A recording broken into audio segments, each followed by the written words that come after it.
उपस्थित राहिला त्याबद्दल तुमच्या सर्वांचे आभार मानतो।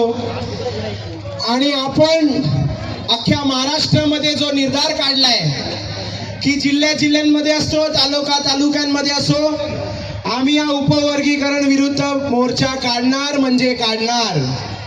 या सरकारला दाखवून देणार की जर तुम्ही आमच्या नादी लागलात, आमच्या बापाने आमच्यासाठी लय कष्ट केलेत, आमच्या बापाने आमच्यासाठी लय कष्ट केलेत, पण त्यांच्या मुलांच्या नादी लागलात तर तुम्हाला इकडनं पळवल्याशिवाय आम्ही राहणार नाही। आज आपल्या बापाचं नाव कुठल्याही गल्लीपासून दिल्लीपर्यंत चालतंय। एक आपल्या समाजाचा मुलगा दिल्लीत सुद्धा लढतोय आणि आज आपण सुद्धा आपल्या हक्कांसाठी लढतोय।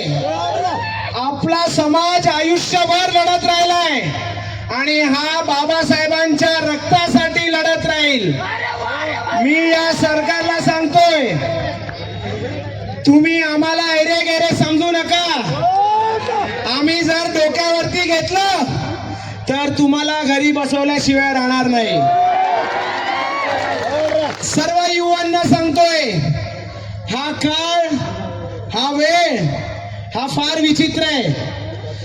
इंस्टाग्राम वरती, सोशल मीडियावरती गोष्टींवरती विश्वास ठेवू नका। आपल्याला डॉक्टर बाबासाहेब आंबेडकरांनी पेन दिलाय, त्या पेनाचा वापर करा आणि या मनुवाद सरकारला दाखवून द्या की तुम्ही किती बी लावा शक्ती, तुम्ही किती बी लढवा युक्ती, तुम्ही करार किती बी अल्ला, लय मजबूत भीमाचा किल्ला। जय भीम।